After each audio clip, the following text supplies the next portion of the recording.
आप देख रहे हैं प्रोग्राम तहकीक में हूँ सना फैसल। जदीद दौर में जहाँ नई नई टेक्नोलॉजी सामने आ रही हैं, वहीं फ्रॉड और जालसाजी के तरीके भी नई शक्लों और चालाकियों के साथ सामने आ रहे हैं। धोखाधड़ी के अंदाज बदल चुके हैं, चेहरे वही हैं लेकिन तरीके मजीद नफीस हो चुके हैं। वादे मीठे होते हैं मगर इरादे तल्ख। कभी रोजगार के ख्वाब दिखाकर, कभी आसान कर्जों के झांसे देकर और कभी किस्तों पर चीजें दिलवाने के बहाने एक मुनज़्ज़म नेटवर्क शहरियों की सादगी और जरूरत को अपना हथियार बनाकर इस्तेमाल करता है। न जाली कंपनियों की कमी है, न चालाक नौसरबाजों की। ऑनलाइन फ्रॉड, सोशल मीडिया पर पुरकशिश स्कीमें, जाली फोन कॉल्स और अब बाकायदा दफातर खोलकर एतमाद जीतने की चालें। फरेब अब ज्यादा शाइस्ता और कई ज्यादा खतरनाक हो चुका है।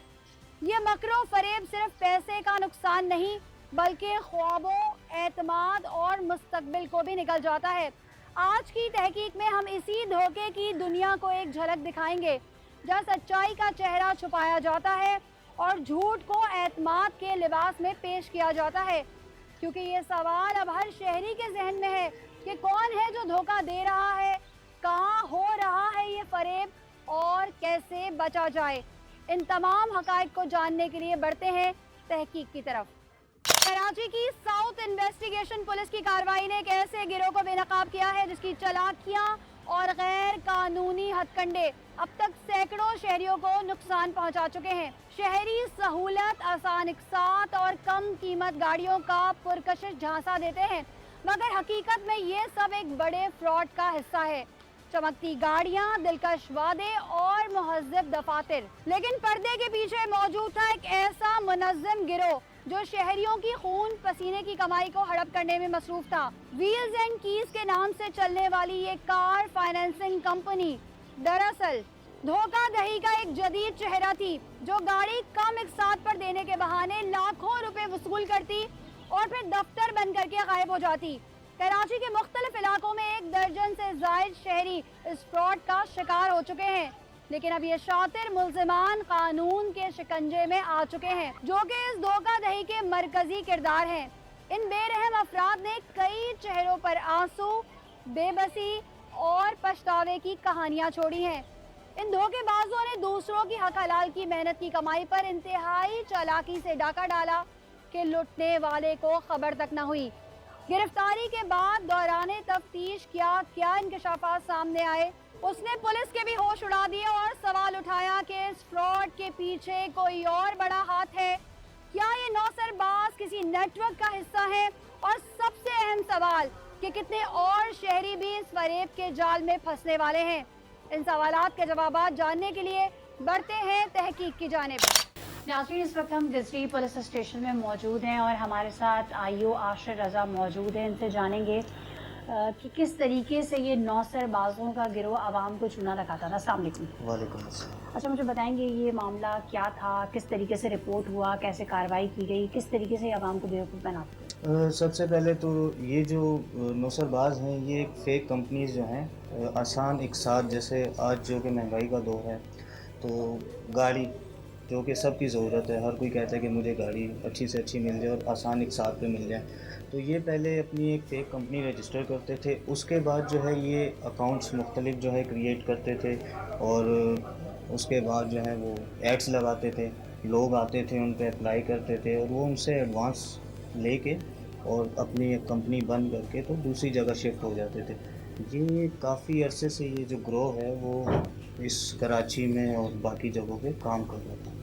अच्छा, जैसे कि आप बताया कि व्हील्स एंड कीज़ के नाम से इनकी ये काम करते थे, तो ये कोई वेबसाइट वाकई में प्रॉपर रजिस्टर्ड हुई थी? क्योंकि हमने जहाँ तक सर्च किया हमें व्हील्स एंड कीज़ के नाम से एक नहीं काफ़ी सारी वेबसाइट्स मिली हैं। बिल्कुल, ये बहुत सारी चीज़ें हैं। अब उसमें ये नहीं पता कर सकते कि कौन सी रियल है और कौन सी फेक है, क्योंकि ये जो नौसरबाज होते हैं ये अपने टारगेट सेलेक्ट करते हैं। ये एक मखसूस हद तक इन्होंने एक अपने माइंडसेट पे रखा होता है, जी आज हमने 25 और 30 का हमने जो है वो क्लिक करना है।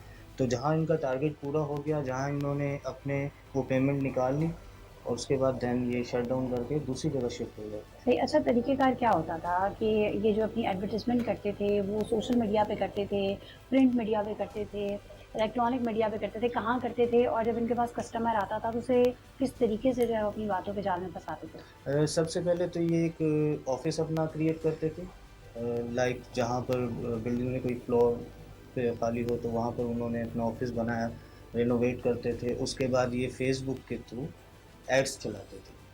फ़ेसबुक हो गया, व्हाट्सएप हो गया, उसमें ये अपने एड्स चलाते थे और ज़ाहिर-सी बात है कि अगर मैं हूँ या आप हैं, आपके पास कोई ऐड आ गया जी कि आसान एक साथ पे जो है वो आपको गाड़ी मैसर हो रही है और आप वो चेक करते हैं जी ये प्रॉपर है, गूगल में भी आ रहा है। हम आ गए आपके ऑफ़िस और वहाँ का हमने एनवायरनमेंट देखा, उसके बाद हम मुखातिब हो गए और तो ये जो आसान इक़साद का लालच देते थे, उसमें क्या कहते थे और कौन-कौन सी गाड़ियाँ ऑफ़र करते थे? मैम इसमें आल्टो थी, कोरोला थी और मीरा थी और ये एडवांस लेते थे 4,10,000, मतलब 10 लाख से अंदर इन्होंने एडवांस लेना होता था। और क्या उनको पेमेंट प्लान क्या देते थे कि 3 साल में करना है, 2 साल में करना है, 5 साल में करना है? माहाना इक़साद क्या है? रिक्वायरमेंट किस तरीके से लोगों से माँगते थे? रिक्वायरमेंट इस तरीके से उनको प्लान करके दे देते कि एडवांस तो इन्होंने ले लिया, जैसे मैंने आपको पहले बता दिया, हुँ। इन्होंने एक टारगेट सेट करना होता था। अब अगर इनके पास दिन में 10 से 15 बंदे आ रहे हैं और हर बंदा इन्होंने 5 लाख फ़ी कस बंदा इन्होंने अपना टारगेट रखा हुआ है, तो जब इनकी अमाउंट पूरी होगी तो वो आसान के साथ पेपर वर्क पे उन्होंने बना के दे दिया कि जी आप मंथली हमें 10,000 दें या मंथली 5,000 सही। दें। अच्छा, आपके पास जो मुतासरा फ़ैमिली या मुतासरा शख़्स कैसे आया था? क्या बताया था और फिर कैसे इनकी गिरफ़्तारी अमल में लाई गई? सबसे पहले तो वो मुतासरा शख़्स यहाँ पर आया, उन्होंने अपना बयान रिकॉर्ड करवाया, उन्होंने एप्लीकेशन दी कि इस तरह जो है उन्होंने एडवांस पेमेंट ले ली है कितने और पैसे लिए गए और कौन-सी गाड़ी बताई गई? उन्होंने एडवांस लिया था 5,10,000 रुपीज़ और आल्टो गाड़ी उन्हें बताई गई थी। बाकायदा पिक्चर्स उसकी दिखाई गई थी और कहा कि जी हम अच्छा, ये आपके पिक्चर्स देखते थे या किसी शोरूम पे पिक्चर्स जाके उन्हें विज़िट भी करवाया जाता नहीं, था? शोरूम पे विज़िट नहीं और कराई। 0 मीटर गाड़ी होती थी या गाड़ी जो है वो यूज़्ड में होती थी? मैम पिक्चर्स हैं, उसमें तो कोई भी आप किसी भी किस्म की, आजकल एआई का दौर है, तो कोई भी गाड़ी को आप कुछ भी कर सकते हैं। सही। तो कैसे पता चलता था कि ये जो पैराडाइज़ के नाम से या व्हील्स एंड कीज़ के नाम से या डिफरेंट नामों से जो काम कर रहे हैं वो यही गिरोह है? क्योंकि ये जब हमने इस एक ग्रोह के जैसे व्हील्स एंड कीज़ वालों को हमने जब अरेस्ट किया था तब वो एक फ़र्द था, उसके बाद उसने निशानदेही की कि ये भी मुलविस था, फिर हमने उसे अरेस्ट किया। ये पूरी चेन है। तो अभी तक कितने लोग अरेस्ट हो चुके हैं? अभी तक 3 लोग अरेस्ट हो चुके हैं और बाकियों के अगेंस्ट जो है वो अभी भी हमारी रेड्स चल रही हैं। सही। ये जो 3 लोग अरेस्ट हुए, इनको किस तरीके से गिरफ्तार किया गया और इन्होंने दौरान तफ्तीश क्या-क्या बताया? इनको मैम 2 दिन हमने पूरे इन पे लगाए कि एक जगह हमें पता चल गया कि जी तारिक रोड पे इनका ये ऑफ़िस है दूसरा, वहाँ पर हमने हमारे रिपोर्टर्स होते हैं जो मुखबिर ख़ास जिन्हें कहा हुँ। जाता है, तो उन्होंने हमें बताया कि जी जो आपने जैसा आपने इन्फॉर्मेशन दिया था, पिक्चर्स जैसी आपने हमें दिखाई थी, क्योंकि जो हमारा एक कंप्लेनेंट था उसके बाद पिक्चर भी थी इनकी, तो ये हमारे लिए एक अच्छा हो गया था। उसके बाद हमने पिक्चर्स जो हैं वो 2-3 हमारे मुखबिर हैं उन्हें दिखाई और वो वहाँ पर बैठ गए। तो 2 दिन की रेकी के बाद तीसरे दिन फाइनल जब वो ऊपर से नीचे ऑफ़िस से उतर रहे थे, तो हमने उनको अरेस्ट कर लिया। सही। और ये सेम प्रोसेस करते थे इसी तरीके से सेम। मुख्तलिफ जो दफातर रेंट पे लेते थे, जिनसे दफातर रेंट पे लेते थे उन्हें क्या कहा जाता था कि किस मकसद के लिए ले रहे हैं या वो कोई पूछगछ नहीं करते थे, कोई एंट्री नहीं होती थी इनकी? मैम बहुत सारी जगहों पे ये है कि जैसे आपको मैंने कहा कि ये जितना बड़ा ग्रोह है, जितने वर्कर्स इस ग्रोह ने अपने अंडर में रखे हैं, तो उसे आता होगा हर किसी को सैटिस्फाई करना। जैसे मैं अगर आपसे कोई चीज़ ले रहा हूँ, मैं आपको उसकी पेमेंट दे रहा हूँ, तो आज का दौर हमारा ऐसा है कि कोई इसको बैक नहीं करता, कि पूछता नहीं है भाई आप किस चीज़ के लिए ले रहे हैं, आया ये आपकी कंपनी, इतना कोई भी डीप नहीं जाता। तो आपके प्रोग्राम से मेरी यही दरख्वास्त होगी कि जो भी अपना घर या अपना फ्लैट, कोई भी शॉप किसी को दे तो प्रॉपर वेरिफिकेशन उस बंदे की करें और उनसे चीज़ें पूछें और फिर दें। सही। अच्छा, जब आपने इनसे इन्वेस्टिगेट किया तो उन्होंने क्या बताया कि कितने अरसे से ये काम कर रहे हैं और कितने लोगों को जुआ लगा चुके हैं, तकरीबन कितनी रकम का फ्रॉड कर चुके हैं? मैम ये तकरीबन काम कर रहे हैं कोई पिछले 5 से 6 साल से और बहुत सारे अफराद हैं, मतलब आप शुमार नहीं कर सकते। और इनकी डिस्ट्रीब्यूशन पैसों की कैसे होती थी? डिस्ट्रीब्यूशन उनको अनकाउंटेबल है कि कैसे करें, क्योंकि इनके 3 ऑफ़िस हैं और बाकी अभी ऐसे हैं जो हमने रिकवर करवाने हैं। तो अभी कुछ कहना कबल अज़ वक्त होगा, क्योंकि एग्जैक्ट पॉइंट अभी नहीं है। सही। अच्छा, जिनको आपने अरेस्ट किया फिर उन्हीं की निशानदेही पे अगले बंदे को अरेस्ट जी किया। मैम, इसमें एक खातून भी शामिल है। इसमें खातून भी शामिल वो है। क्या करती थी? वो फ़ोन कॉल्स करती थी या क्या करती थी? जैसे रिसेप्शनिस्ट होते हैं, तो वहाँ आके अपनी टेबल पे बैठे और उनसे, क्योंकि हर ऑफिस में फ़ीमेल का होना लाजमी होता है, जो आता है बाहर से वो, अगर वो फीमेल उनको अच्छे से इंटरेक्ट करती हैं तो आधा तो काम उनका वहीं पर हो जाता। एक फ़ीमेल ने मुझे इतना अच्छे से ट्रीट किया, वो बिहेव किया, लाइक फ्रॉड कंपनीज़ में अक्सर जो हैं वो बेशतर लेडीज़ ही रखते हैं। तो ये तो तो लोग बोलते हैं अगर किसी भी कंपनी से कोई ख़रीदो फरोख्त कर रहे हैं या कुछ भी उनके मामलात हैं, तो वो रजिस्ट्रेशन को कहाँ चेक कर सकते हैं? कोई इस तरह की सोशल मीडिया पर कोई ऐप मौजूद है या कोई इस तरह के ज़राए हैं जहाँ पर जाकर वो इस चीज़ को कंफर्म कर सकते हैं कि आया वो जिस भी इदारे से लेन देन कर रहे हैं वो सही है और वो रजिस्टर्ड है? देखना चाहिए कि ये जो दफातर जो भी अपने ऑफिसेज़ खोलते हैं वो उनमें कितना टाइम हो गया है बेसिकली, कि आया 1 माह हुआ है, 2 माह हुए हैं या 6 माह हुए हैं, क्योंकि ये जितने भी फ्रॉड कंपनीज़ हैं ये मैक्सिमम एक जगह पर 6 महीने से ज़्यादा नहीं होते। अच्छा, इनका कितना टारगेट होता था जो वो पूरा करके वहाँ से ऑफिस बंद करके फिर आगे वो हो जाते थे? मैम ये इनका एक टारगेट सेट होता था, वो खुद ही अपने गोल सेट करते थे, वो बताते नहीं हैं मतलब डायरेक्टली। 1 से 10 करोड़ के दरमियान ही होता होगा तकरीबन या इससे भी ज़्यादा होता होगा? इससे भी ज़्यादा, पर मेरा ख्याल है कि ये 1 से 5 के अंदर अंदर। जी। अच्छा, आपके पास जो एप्लीकेशन आई उसमें उसके हवाले से जो इस तरह के जब फ्रॉड होते हैं तो क्या दफ़ात जो है वो लगती हैं और उसमें उसमें सज़ाएँ क्या होती हैं? इसमें मैम ये होता है कि सेक्शन में 420 लगता है फ्रॉड, और 406 होता है अमानत में ख़यानत होती है, और इनकी सज़ाएं जो हैं वो 5 से 10 साल की होती हैं। नाज़रीन, ये एक केस नहीं है, ये मैं आपको यहाँ पे बताऊँ कि यहाँ पर इसी व्हील्स एंड फीस के नाम से 3 ऐसे केसेस हैं, 3 एफआईआर्स हैं जिनका इंदराज हो चुका है और सब पर अलग-अलग दफ़ात मौजूद हैं। अगर मैं कुछ गलत कह रही हूँ तो मेरी तस्दीक कर दें। नहीं, बिल्कुल आप बिल्कुल ठीक कह रही हैं। इसमें 3 एफआईआर जो हैं अभी हमारे गिज़ी थाने की हैं, 328/25, 399/25 और 404 एंड 406/25। सही नाज़रीन, और हमारे प्रोग्राम दिखाने का मकसद भी यही है कि कहीं भी कोई आपको इस तरह की स्कीम्स या इस तरह की जो है वो सस्ती चीज़ का जब कोई लालच दिया जाए ना जिससे आप इंस्पायर हो रहे हो और आपको वो पुरकशिश लग रही हो, तो प्लीज़ उससे दूर रहें।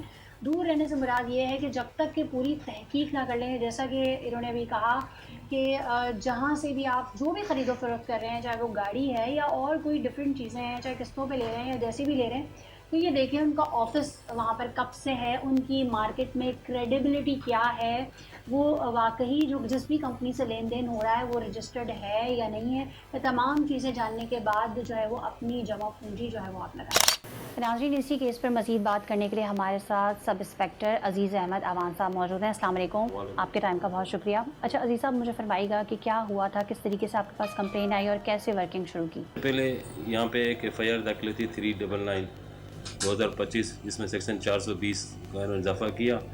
उसमें मुद्दई ने बतलाया कि मैं एक कंपनी में यहाँ पे राहत कमर्शियल में फेज़ 7 में ये कंपनी है व्हील एंड कील्स के नाम थे, जहाँ पे मैंने गाड़ी की कीमत में 6 लाख रुपए जमा कराए थे। उन्होंने मुझे कहा था कि आप एडवांस के 6 लाख रुपए जमा करवाएं, हम आपको गाड़ी देंगे और आपको 23,000 रुपये हर महीने किस्त देनी पड़ेगी। जब मुद्दई की एफआईआर हो गई तो मैंने मुद्दई से सवाल किया कि आपने इतने क्यों यहाँ से गाड़ी ली, आपने बैंक से क्यों नहीं ली? उन्होंने कहा वो जो गाड़ी मुझे बैंक 30 लाख में दे रही थी उन्होंने मुझे 17 लाख में देने की ऑफ़र की।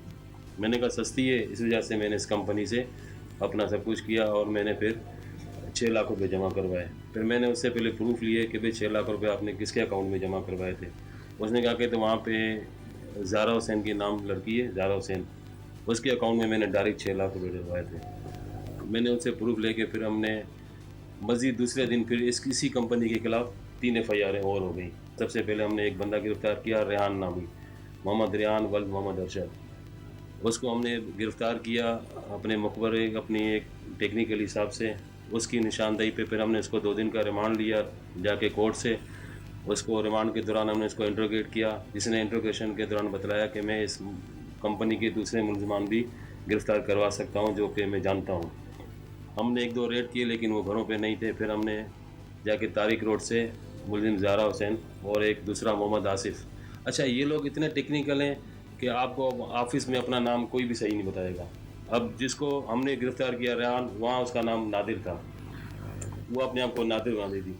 अच्छा, जो वहाँ पे अपने आप को GM कहलवाती थी, ज़ारा हुसैन, वो वहाँ पे मन्नत, रिदा और संभल के नाम से जितने भी वर्कर थे, यानी कि सबों के नहीं, आप नाम पूछगछ भी करें या इन्वेस्टिगेशन भी कोई करें करें तो वो नाम सामने ही नहीं आए, नहीं आए। है ना। नाम उनके जो उन्होंने अपने ने छुपाए हुए थे। अब ज़ारा हुसैन का जो शौहर है आद हुसैन, उसने अपना नाम मुईद रखा हुआ था, वो अपने आप को मुईद शो करता था, वो भी ऑफिस में अच्छा, काम इनके करता था। पुराने नाम भी नकली थे और अभी असली नाम ये जो अभी दूसरे असली बताए- तो हमने इंट्रोगेशन में उनके खोल लिए, लेकिन जो मुद्दई जो आ रहे थे वो उनकी FIR कटा रहे थे पुराने नाम से। जैसे अब समीर है, वो वहाँ पे असल नाम उसका आसिफ है, वो वहाँ पे ऑफिस में अपने आप को समीर कहलाता जाहिर कर था। रहा है। अब FIR में तो हम समीर का आ गया। अब समीर को समीर तो कोई है ही नहीं। हम ज़मीर को ढूंढते रहेंगे, वो मिलेगा ही नहीं हमें। फिर जब हमने उनकी तस्वीरें और जो दूसरी चीज़ें हासिल की, फिर हमने जब अच्छी तरह इंट्रोगेशन किया, मुलजिम का बैठ के उसको अच्छी तरह हमने इंट्रोगेट किया, तो उसने बताया कि ये कंपनी खुद बोलती है कि अपने नाम ज़ाहिर नहीं करो। जो मुलजिम रेहान है, इसको वहाँ नादिर के नाम से पुकारा जाता था। सही। अच्छा, ये जैसे कि जो आईओ थे हाशिर रजा साहब, वो बता रहे थे कि जैसे इन लोगों का एक तरीक़ेकार होता था जिसमें 15 लोग थे, तो क्या ये हर ऑफिस जब चेंज करते थे तो वही वर्कर्स रखते थे या नहीं, ये वर्कर फिर चेंज कर देते हैं। जो वर्कर इनका एक या दो मेन वर्कर होता है उसको अपने साथ रखते हैं, बाकी वर्करों को ये निकाल देते हैं, उनको फिर जो है ना नहीं आने देते, यानी कोई सबूत ना रह जाए? सबूत ना रह जाए। एक या दो, जैसे ज़ारा हुसैन है, आसिफ है जिसको समीर बोलते थे, या अहद है, ये 2-3 खास बंदे जिनके साथ होते अटैच होते थे। इनके पीछे पूरा बेक है, रेहान भट्ट का और दूसरे लोगों का बहुत ज़्यादा ऊपर हाथ है। सही। अच्छा, तो लोग कैसे अपनी रकमें इनको दे देते थे और गाड़ी लेते नहीं थे, उसकी चाबी लेते अच्छा, नहीं थे? लोग जो मर जाते थे लालच में। अब जहाँ पे भी लोग लालच में आते हैं ना, जहाँ पे भी उनको धोखा मिलता है या कहीं भी तो लालच में मरते हैं। अब 30 लाख की अल्टो है या 28 लाख की, ये बोलेंगे हम आपको 16 लाख में दे रहे हैं, ठीक है, 16 लाख में मिलेंगे, वो उसको देंगे 4 लाख रुपए बकाया, वो किस्त के सूरत में 16 लाख में। लोग बोलते हैं कि यार ये तो वो सस्ती, बैंक से भी सस्ती गाड़ी दे रहे हैं। तो लोग ये नहीं सोचते ऐसा क्यों हो रहा है? वो इसीलिए नहीं सोचते कि उनको जो है ना लालच आ जाती है कि यार सस्ती गाड़ी है, चलो किस्त में भी जाएंगे। अच्छा, काफ़ी जो है इसमें वो अपना क्या बोलते हैं एडवांस पेमेंट देने के बाद उन्होंने कहा कि हम इसको किस्तों में देंगे, चलो ये भी हो जाएगा।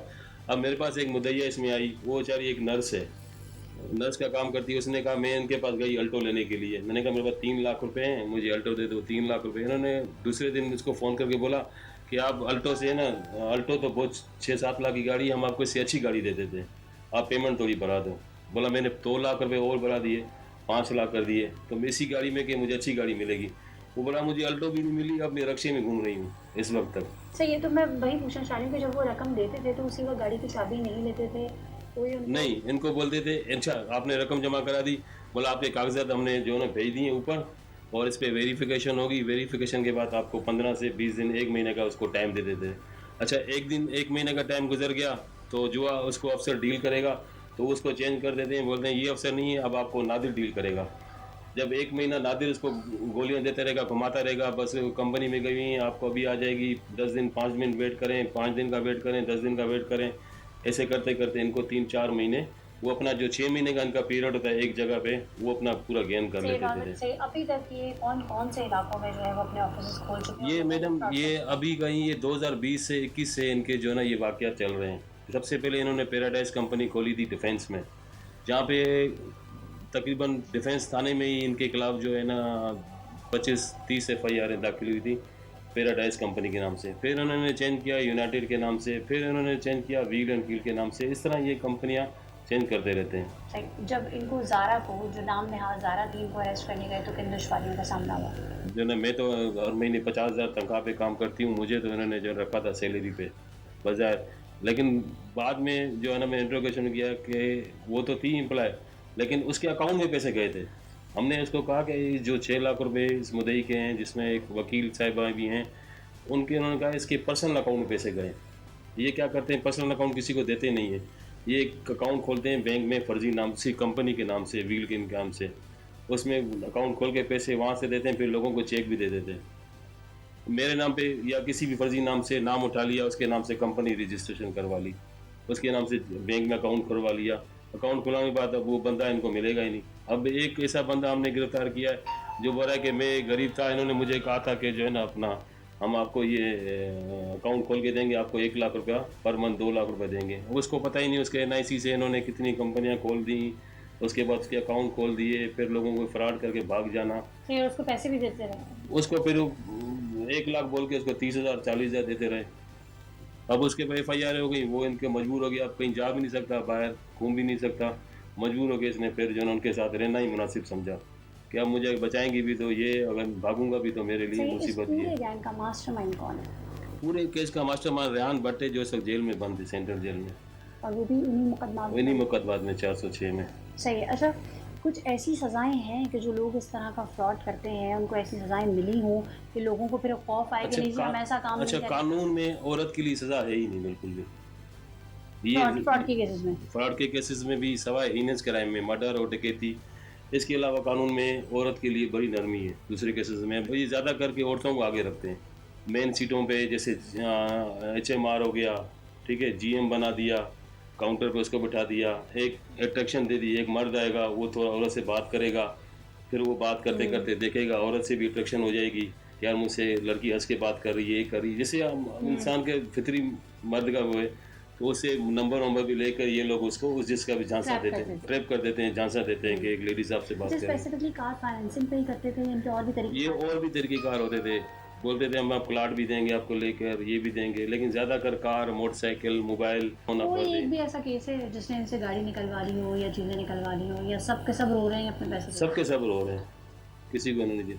ये देखते हैं जहाँ पे हालात ख़राब होते हैं तो ये फिर वहाँ जो है ना वहाँ से चले जाते सही है। हैं। अभी जो आपके पास आपके थाने की हदूद में जितनी भी FIRs का इंदराज हुआ, तो ये यहाँ पर कितने अरसे से काम कर रहे थे और अभी कब तक इनका इरादा था? ये दिसंबर से काम कर रहे थे यहाँ पे हमारे राहत कमर्शियल में, और ये जब मई में हालात ख़राब हो गए, लोग चीखने लग गए, 1-5 बुला ली, 2-3 लोगों ने झगड़ा किया, अगर जिसने ज़्यादा झगड़ा किया उसको इन्होंने बीच में पेमेंट भी दे दी वापस कि भाई हमने भी आ गया, काम चलाना करना है, है, हाँ। काम करना है। लेकिन जब देखा कि अब यहाँ ज़्यादा गंद होने लगा है, लोग ज़्यादा आ रहे हैं, भाई हमारी क्या हुआ, 3 महीने हो गए, 2 महीने हो गए, आपने 1 महीने का कहा था कि आपको कार देंगे, फिर उसी लिहाज से ये फिर बोलते हैं कि अब यहाँ से भाग जाना मुनासिब है। ठीक, और अभी ये जो इनको ज़ारा को पकड़ा गया, ये कहाँ, ये तारिक रोड के कौन से ऑफिस में थी और वहाँ कब ये से पकड़ा तारिक गई? रोड में लिबर्टी चौक है, वहाँ उसके नीचे एक प्लाजा के नीचे खड़ी थी, हमारे मुखबा ने इतला दी, वहाँ से ऑफिस से निकलेगी तो फिर हमने वहाँ लेडीज़ पुलिस के साथ जाकर इसको गिरफ्तार किया था। सही, और उनका यही कहना है कि मैं एम्प्लॉय थी, मैं एम्प्लॉय थी। और वैसे उनका जो लाइफ स्टाइल है और जो चीज़ें हैं उससे आपने क्या असेस किया? लाइफ स्टाइल्स में तो अब औरत है जो है ना, उसकी माँ आई थी वो भी रो रही थी कि मेरी बेटी एम्प्लॉई है, काम करती है, 50,000 तनख्वाह देते हैं उसको, उनका तो यही बयान है कि हमें 50,000 तनख्वाह देते हैं, तो सही, गिरफ्तार जैसे कि किया था। आपने बताया कि ये जब जगह चेंज करते थे स्टाफ को फायर कर देते थे, स्टाफ को कुछ फायर मखसूस कर लोग होते थे जो दें, साथ 1 से रहते 2 थे। लोग मखसूस तो अभी रखते हैं। 3 लोग अच्छा, वो लोग भी वैसे होते हैं जो पहले इनके साथ काम कहीं कर चुके हैं। सही। अच्छा, ये जो स्टाफ जो नई जगह जाते थे, नया स्टाफ हायर करते थे, वो किस तरीके से ये करते थे? फेसबुक पे ऐड देते हैं कि भाई हमने कंपनी खोली है और जो है आप जो है ना इसमें जॉब करना चाहें, हम 40 से 50,000 आपको पैकेज भी देंगे, इसके अलावा आपको कमीशन भी देंगे। तो आजकल बेरोज़गारी बहुत ज़्यादा है, बेरोज़गार के हिसाब से लड़कियां भी आ जाती हैं, लड़के भी आ जाते हैं, वो वहाँ काम करते हैं एम्प्लॉय के तौर पे। एक पूरा एनवायरनमेंट हो। हाँ, तो उनको ये पता नहीं होता कि आगे चल के ये क्या करेंगे हमारे साथ। नाज़रीन, आपने सुना कि किस तरीके से जो है वो लोगों को झांसे में फंसाया जाता है, और अक्सर सोशल मीडिया पर इस तरह के एड्स होते हैं। आप देखेंगे जितनी भी सोशल मीडिया साइट्स हैं, चाहे वो फेसबुक हो, चाहे वो और डिफरेंट साइट्स हों, तो वहाँ पर आपको इस तरह के एड्स मिलते हैं जिसमें इतनी पुरकशिश स्कीमें दी जाती हैं कि आप बिल आखिर जो है ना वहाँ पर जाने उनके झांसे में आ ही जाते हैं। तो ऐसी किसी भी स्कीम का हिस्सा बनकर अपनी जमा पूंजी मत लुटवाएं। नाज़रीन, हमारे साथ इंस्पेक्टर मुस्तफ़ा शेर साहब मौजूद हैं। अस्सलाम वालेकुम। वालेकुम सलाम। मुस्तफ़ा साहब, आपके टाइम का बहुत शुक्रिया। इस वक्त तो बहुत सारी आवाम को आपने जो है ना वो लुटने से बचा लिया। ये क्या मामलात हैं, केस कैसे रिपोर्ट हुआ था, इन्वेस्टिगेशन कैसे की थी, और मुलज़मान के गिर्द घेरा कैसे तंग किया गया? मैडम, ये कि हमारे पास बहुत पुरानी इतला थी कि ये लोग कुछ गाड़ियों की एड दे के लोगों को लूट रहे हैं। तो तकरीबन 4 दिन पहले हमें एक मुलज़िम पकड़ा, रेहान, जिसकी निशान पे हमने फिरोज़ाबाद के इलाके में वहाँ पे रेड किया, जहाँ पे इनका बहुत बड़ा ऑफिस था। तो ये है कि ऑफिस था तो वहाँ पे हम गए, रेड किया, तो वहाँ पे जो इनकी हेड थी ज़ारा जोजा अब्दुल अहद, कभी मोहित बताती कभी अब्दुल अहद, उनको पकड़ा। और सबसे बहुत बड़ी कामयाबी हो गई, 3 बंदे हमने और गिरफ्तार कर लिए। आसिफ रेहान पहले ही था, फिर हमने रेड मारा सच्चल के इलाके में, वहाँ पे बिलाल बलादी है जो उनका हेड है, एक निहाल बलादी है, लखमीर, मतलब बहुत सारे। तो उस दिन हमने रेड मारा लेकिन वो निकल गए, नहीं दरवाज़ा खोला, पीछे आप भाग गए। फिर हमने कल भी रेड मारा लेकिन कामयाब नहीं हुए, भागे हुए हैं। अब मुख्तलिफ नामों से, निकनेम नामों से ये बता रहे हैं कभी क्या, लेकिन असली नाम इनके नहीं है। तो अभी जिन मुलजमान को पकड़ने के लिए रेड मारा जा रहा है उनके क्या क्या नाम आपके पास आए हैं और उनके खिलाफ भी यही कंप्लेन है सेम? ये मैडम ये सारे इनकी लिस्ट है कि कितने एफ बहुत सारी एफ इनकी लिए ना ये, तो ये निकनाम से हैं और बहुत सारे ये एड देते हैं। अक्सर इनकी लड़कियां बैठाई हुई हैं आपस में, लेडीज़, वो उनको डील करते हैं, इनके कस्टमर बने घेर के लाते हैं, फिर 4 लाख रुपया दे दो, उसके बाद 3 महीने के बाद हम आपको देंगे। जब 3 महीने पूरे होते हैं तो फिर ये क्या करते हैं, ऑफिस छोड़ देते हैं। 10-12 करोड़ की इकट्ठे पर चला। अभी लाहौर में भी इनकी है, मुल्तान में भी और कराची में भी, और DHA फेज़ 4 में थी, 2 में थी, फिर गुलशन में थी। अभी इनकी जो है ना एक इतला मिले कहीं और जगह पे भी इंशाल्लाह उसमें भी कामयाबी करेंगे, इनको पकड़ेंगे। तो ना सिर्फ ये कराची में बल्कि पूरे पाकिस्तान भर में पूरे ये पूरे पाकिस्तान में ये, तो इनका देखो ना कितना बहुत बड़ा इनका, तो ये एक इनका रेहान भट्ट ऑलरेडी बंद है जो इनका वो था असल में। उसने क्या बताया जब आपने उससे उसने इंटेरोगेट किया? तो नहीं, हमने नहीं किया, उसको पहले ही गिरफ्तार है, जो इनका वो है बड़ा हेड है। अब है निहाल लखमीर सुल्तान और खासकर बिलावल बहलादी। अब वो हैं, इनको पकड़ेंगे इंशाल्लाह। अगर हम एक रफली आइडिया की बात करें तो अब तक कितने पैसों तक का ये स्कैम कर चुके हैं? वैसे तो देखा जाए को अरबों रुपए के हिसाब से अरबों रुपए। ये 2021 से है। सबसे ज़्यादा इनकी फॉरेन डिफेंस में है, गिजरी में है, शारा फैसल पे है, गुलशन कपाल में है, गुलशन जोहर में है, यूसुफ प्लाजा में है, और बहुत सारी गिरफ्तारी में डल चुकी है। मजीद इनका जो है रिकॉर्ड भी चेक किया जा रहा है। जब ये ऑफिस वगैरह रेंट पे लेते थे तो स्पेसिफिकली क्या चीज़ें आपने नोट की कि जो सिमिलर होती हैं जब भी ये कोई ऑफिस लेते हैं? तो फिर ये लेते हैं, कोई नया बंदा ढूंढते हैं, अननोन बंदा ढूंढ के जिसका कोई क्लियर साफ हो, रिकॉर्ड साफ हो, CRO ना हो, उसके नाम से करते हैं। उनको पता ही नहीं होता क्या हो रहा है, इस तरीके से लोग वो ठगते हैं। लेकिन ज़्यादा ठगे जो है ना हमारे जो जिनसे हुआ है वो हमारे वकील भाई हैं। तो जबकि वो वकील हैं, कानून का भी पता है, तमाम चीज़ें पता है, मतलब उन तक को उन्होंने चूना लगाया हुआ है। लगाया, चूना लगा दिया। तो क्या बताते हैं, क्या उनकी ऐसी कौन सी प्रोसेस ऑफर होती है या कैसे घेरते हैं या क्या तरीक़ेकार होता है? गाड़ी है 30 लाख की, वो कहते हैं 4 लाख रुपए एडवांस दो और 3 महीने में आपने जो है ना वो हम आपको गाड़ी प्रोवाइड कर देंगे। अच्छा, उसके बाद ये मुख्तलिफ जगहों में जाते हैं, शोरूमों में जाते हैं, उनको गाड़ियाँ दिखाते हैं, ये गाड़ी, ये अगला बंदा मुतमिन होता है। तो इस हिसाब से लोग बहुत ठग गए। सही। कौन कौन सी गाड़ियों की ऑफर करते हैं ये? खास करके एल्टो गाड़ी या करोला, GLI, और बड़ी गाड़ी भी हैं उसमें जो है ना, हता के V8 तक भी है। एक बंदे ने कहा कि मेरे V8 दिखाई गई, और उसमें भी जो है ना कितना एडवांस किया गया? उसमें 15 लाख रुपए। 15 लाख 15 रुपए लाख एडवांस। रुपए। यानी कि जितनी महंगी गाड़ी होगी जी। उसका एडवांस उतना ज़्यादा ही ज़्यादा ही होगा, बिल्कुल बिल्कुल। कोई फ्रॉड का शिकार हो गया है इसी तरह, तो वो अपनी कंप्लेन का इंदराज कैसे कराएं, अपनी दरख्वास्त कैसे दें, एप्लीकेशन कैसे दें? पर थाने आए, थाने खुले हुए 24 घंटे के लिए। आजी साहब का हुक्म है, आप जो आओगे, जैसे आप आओगे आपकी कंप्लेन दर्ज की जाएगी, आप FIR दर्ज की जाएगी। तो लोग यही कहते हैं ना कि हमारे पैसे भी गए, अब हम क्या कंप्लेन कराने जाएंगे, अब हमें चक्कर भी काटने पड़ेंगे। देखो, पैसे की जो बात है वो तो अवेलिंग खुद ही गए थे, उनका मर्जी थी, ऐसे नहीं करना चाहिए थे। बाकी हमारे थाने जो है ना खुले हुए, जहाँ आए जिस थाने सही। ऐसा जो फ्रॉड होता है जिसमें विलिंगली आप किसी को पैसे देते हो, उस पे जो दिफात होती है उनकी सजाएं क्या है? देखो, सज़ाएँ मुख्तलिफ हैं, PPC तहत तो सज़ाएँ मुख्तलिफ हैं कि अभी किसको 10 साल है, किसी को 5 साल है। जितना क्राइम ज़्यादा होगा, जितना उस तरह उसी हिसाब से होगा, कानून के मुताबिक। अब्दुल्ला नाज़रीन, हमारे साथ वो मुलज़मान मौजूद हैं जो लोगों की जमा पूंजी लूट कर कुछ महीनों में रफू चक्कर हो जाया करते थे और फिर एक नया ठिकाना बनाया करते थे और फिर वहाँ से लोगों को चूना लगाते थे। क्या नाम है आपका? मोहम्मद आसिफ वल रफ़ीक। सही। और आपका क्या नाम है? रेहान। आप ये असली नाम बताते हैं लोगों को या नकली नाम बताते हैं, क्योंकि आपके तो पता नहीं कितने नाम हैं। एक नाम बताते और हमारी कंपनी के यही काम है, लोगों को लूटना और धोखेबाजी करके पैसे हड़पना। तो अब तक कितने पैसे जमा कर चुके हैं? ये डिटेल तो हमारे पास नहीं होती, ये उनके पास होती है जो रिकॉर्ड मेंटेन कर रहे होते हैं, जो यहाँ रिसेप्शन पे बैठे होते हैं। तो ये जो तमाम चीज़ें हो रही हैं इसका मास्टरमाइंड कौन है? ये कंपनी है व्हील्स एंड की के नाम से, उसी का ओनर ही है। अच्छा, मुझे ये बताएं कि आपके पास अगर कोई कस्टमर आता था, पहले तो ये कि वो आता कैसे था, उसको किस तरीके से रिझाते थे? ऑनलाइन ऐड करते थे, उसके बाद फेसबुक के ऐड से उसके बाद कनेक्ट करते थे मोबाइल के ज़रिए, धोखे बुलाते थे, फिर ऑफिस में रिसेप्शन दिखाते थे, बड़ी से ऑफिस बना होता था, हर चीज़। तो वो पैसे दे देता था आपको, आसानी से ट्रैप हो जाता था? कोई ऐसा भी हुआ है जो ट्रैप ना हुआ हो आपसे?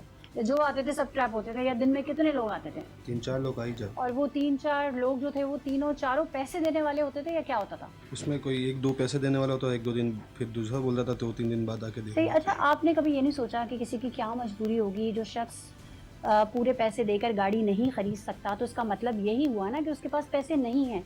ऐसे मजबूर शख्स को जब आप धोखा देते थे, उसके साथ जालसाजी करते थे, तो कोई अफसोस नहीं होता था? अब अफसोस हो रहा है। अब अफसोस, अब तो पकड़े गए तो इसलिए अफसोस हो रहा है। आपके खिलाफ तो न जाने कितने मुकदमात हैं। यही 2-3-4 है। अच्छा, मुझे बताइए आइडिया कहाँ से आया कि लोगों को इस तरीके से चूना लगाया जाता है? क्योंकि मैंने जो आपकी वेबसाइट देखी उसमें तो आप gold, stock, farming, home loan, car swap, न जाने क्या क्या ऑफर्स आपने लोगों को की हुई हैं। ये तो ऐड के ज़रिए लोग आ जाते थे, जो फंस गया तो फंस गया, जो नहीं फंसा तो सही। कितने महीने तक आप एक जगह पे ऑफिस रखते थे? ठिकाना चेंज करते रहते थे। सही। ठिकाना चेंज करने में कोई प्रॉब्लम नहीं आती थी? कभी ऐसा नहीं हुआ इतने लोगों को आपने चूना लगाया, कोई सरेराह आपको पहचाना नहीं, किसी ने पकड़ा नहीं आपको, कुछ भी नहीं हुआ आपके साथ? फेक नाम बताते और अपनी आईडी सही। छुपाते इससे थे। पहले कभी अरेस्ट हुए हैं आप? एक सही है नाज़रीन, आप सुन सकते हैं। एक तो कोई शर्मिंदगी नहीं है इनको, 1-2 बार अरेस्ट हुए हैं, सवाल इनसे पूछा जवाब वो देते हैं, सवाल उनसे पूछो तो जवाब ये देते हैं। ये सब जो है ना, ये मिले हुए हैं आपस में ना, और इनको ये पता है कि ये छूट जाएंगे बहुत जल्द ना, और फिर लोगों को इसी तरीके से चूना लगाएंगे। लेकिन अगर आप चाहते हैं कि आप इस तरह के स्कैम से बचें तो प्लीज़ अपनी अकल का इस्तेमाल करें, क्योंकि हमने इससे पहले भी स्कैम पे बहुत सारे प्रोग्राम्स किए हैं जिसमें लोगों को जो है वो नए मोबाइल फ़ोन का लालच दिया जाता है या डिफरेंट तरीके से रजाया जाता है। तो जहाँ भी आप ये देखें ना कि कुछ ऐसा है जो ओरिजिनल में नहीं हो सकता, समथिंग फिशी है, तो आपने खुद एहतियात करनी है, लालच नहीं करनी। कुछ फ्रॉड सिर्फ जेबें खाली नहीं करते बल्कि एतमाद को भी रोन देते हैं। किस्तों की गाड़ी का ख्वाब लिए बेशुमार शहरी खुशी खुशी ऐसी जाली कंपनियों के नामों पर भरोसा कर बैठते हैं। वो शायद कभी सोच भी नहीं सकते थे कि उनका सामना एक ऐसे चमकते धोखे से हो रहा है। दिलकश ऑफर, मुहज़्ज़ब अंदाज, खुश अखलाक वादे, लेकिन अंदर से सब कुछ खोखला। ये सिर्फ 3 मुल्ज़मान की गिरफ्तारी की खबर नहीं बल्कि उन बेशुमार कहानियों का खुलासा है जिनमें लोग अपने हक हलाल की कमाई गवा बैठते हैं। वक्त गुजरता गया, दफ्तर बंद हो गया, नंबर बंद हो गया और ख्वाब टूट गए, और इसके बाद बाकी रह गया सिर्फ पछतावा।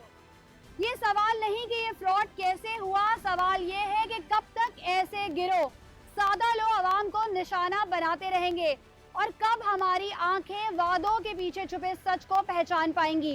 याद रखिए, हर चमकती चीज सोना नहीं होती, बाज़ दफा वो ऐसा सांप होती है जो बड़ी खूबसूरती से डसता है, क्योंकि जाहिर हर चीज नहीं बताता और सच हमेशा नजर नहीं आता। फिर मिलेंगे एक नए सवाल, एक नई हकीकत और एक नई तहकीक के साथ। तब तक के लिए सरा फैसल को इजाजत दीजिए। अल्लाह हाफिज।